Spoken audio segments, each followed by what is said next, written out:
Pops, no, at may konting, actually hindi konti marami na rin, hindi, isang upgrade lang pala.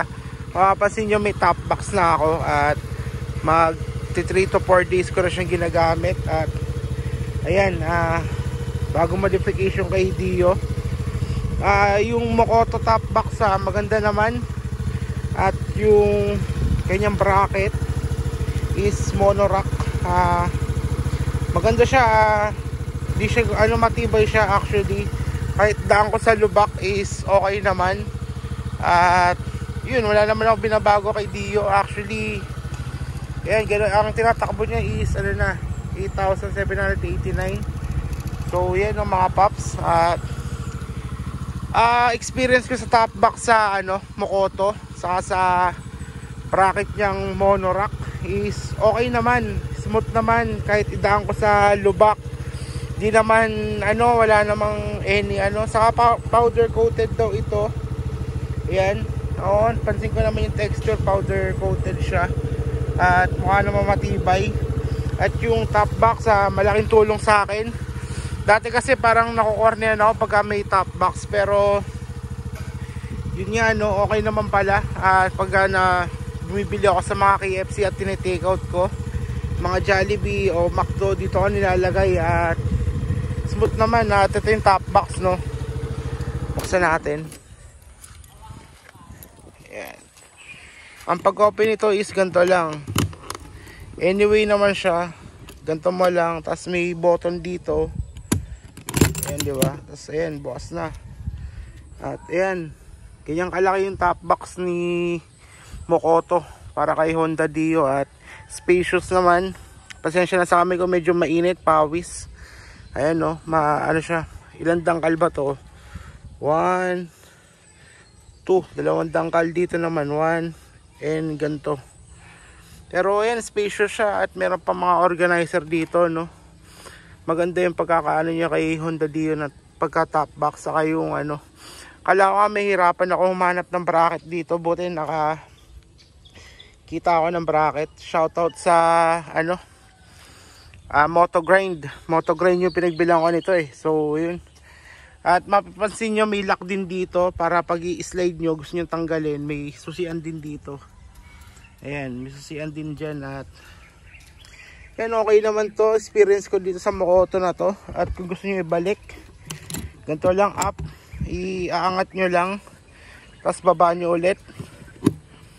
Yan, make sure na nag-click, tapos ganito nyo na, pag ganyan pabalik ulit, hindi na mabubuksan yan, guys. Yan, no. At yun nga, in-upgrade ko kay Honda Dio. Wala na ako ibang in-upgrade. At bala kong gawing dual purpose tire yung gulong nito soon. Gusto kong gawing dual purpose tire yung gulong para magmukhang adventure bike, no, kasi kompleto na At ayan, no, okay pa naman yung gulong niya so far. Makakapal pang mga hiwa-hiwa ba kumbaga. At meron pa rin dito pwedeng sabitan ito. May mga pwedeng sabitan ng bag pa rito sa gilid, side bags. Pero ayan. Pero ngayon i-enjoy ko muna tong top box ko kay Honda Dio kasi first time ko mag top box. Sa click ko hindi pa ako nagta top box So mas bumagay nga kay Dio. So ito yung itsura niya, no. Pakita natin.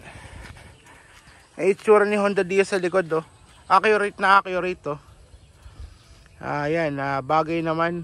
Ayan, di ba? At yan, bagay siya sa side view.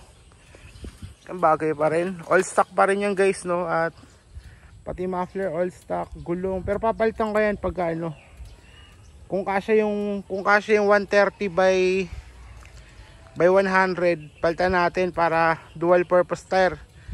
Pwede natin idaan sa mga malulubak na daan, at bundok-bundok kumbaga.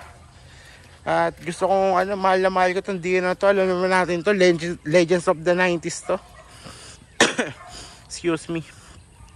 So yun, wala pa rin akong binago, yun pa rin. Ayan.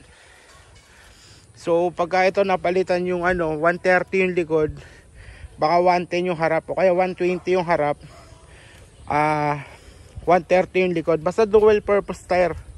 At ayun, start natin ulit, no? At para makita nyo, all stock pa rin to.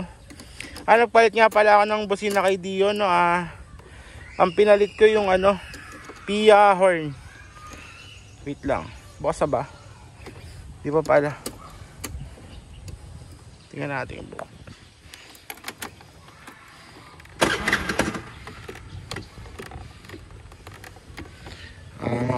Wait lang, di ko maano yung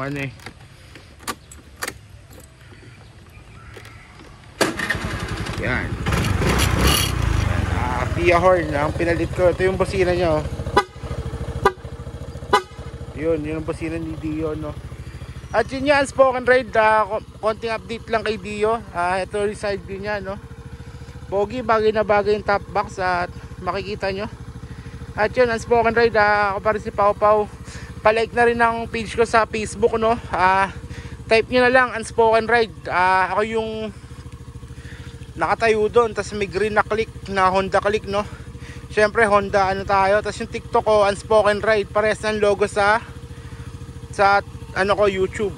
Yun, shoutout na lang sa Olfu, si CCS, saka kay Winona, yun, kay Winona at kay Bebe Winona. At yun, out na ako kasi Pau Pau. At keep safe, God bless, keep on riding mga paps, no. Unspoken Ride, subscribe na rin kayo at comment kung nagustuhan nyo yung box dito sa top box ko sa likod na to, no. Bagay naman eh. Ayun, Unspoken Ride, peace.